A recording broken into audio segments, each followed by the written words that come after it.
গণসংযোগে আমার সাথে আমার সর্বস্তরের নেতা কর্মী সহ সিনিয়র নেতৃবৃন্দ যারা উপস্থিত আছেন, আপনাদেরকে ধন্যবাদ এবং কৃতজ্ঞতা জানাচ্ছি। সংগ্রামী নেতৃবৃন্দ, আমাদের এলাকার মানুষের প্রত্যেকটি ঘরে ঘরে যেতে হবে।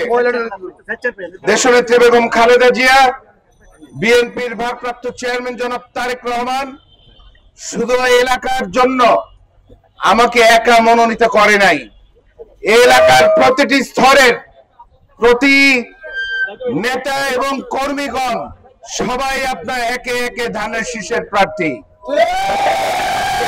মানুষের ঘরে ঘরে গিয়ে দেশনেত্রী বেগম খালেদা জিয়া, বিএনপির ভারপ্রাপ্ত চেয়ারম্যান জনাব তারেক রহমান এবং এলাকার সাবেক সংসদ সদস্য জনাব সালাউদ্দিন আহমেদের সালাম পৌঁছে দিবেন এবং মানুষের কাছে আপনারা তুলে ধরবেন যে বিএনপি ঘোষিত রাষ্ট্র কাঠামো মেরামতের 31 দফার আলোকে আগামী দিনে আমরা কিভাবে দেশের মানুষের ভবিষ্যৎ এবং দেশের অর্থনৈতিক সামাজিক উন্নতি গঠনে আমরা কাজ করব।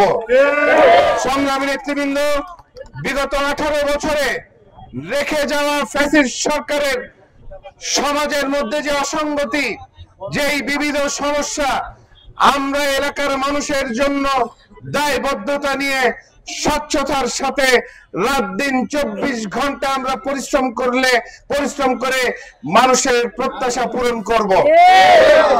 তাই বসে থাকার কোনো সুযোগ নেই। আমাদের প্রতিপক্ষ যারা আমাদের প্রতিদ্বন্দ্বী হিসাবে নির্বাচন করতে কাজ করছেন, তাদেরকে দুর্বল ভাবার কোনো সুযোগ নেই। আমাদেরকে ঘরে ঘরে যেতে হবে, আমাদের মানুষের কল্যাণে মানুষের পাশে দাঁড়াতে হবে। সংগ্রামী নেতৃবৃন্দ, তাই আপনাদেরকে আবারও আমি ধন্যবাদ জানিয়ে আজকের মতো গণসংযোগ 61 নম্বর ওয়ার্ডের এখানে শেষ করছি। আল্লাহ আপনাদের সকলকে ভালো রাখুক, এলাকার মানুষের কল্যাণে আমাদেরকে পরিশ্রম করার জন্য আল্লাহ তৌফিক দান করুক। আপনাদেরকে ধন্যবাদ জানাই।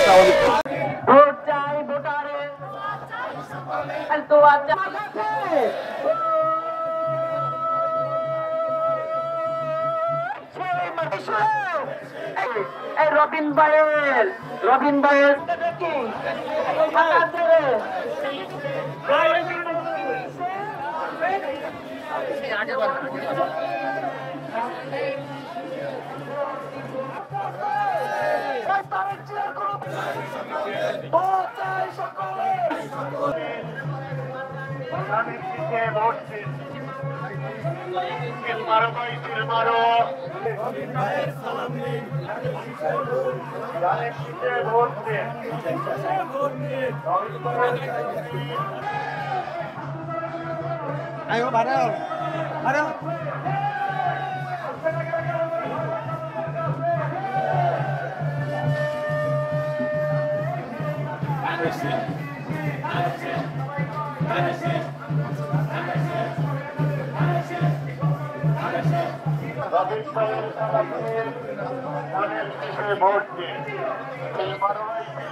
তারেক রহমানের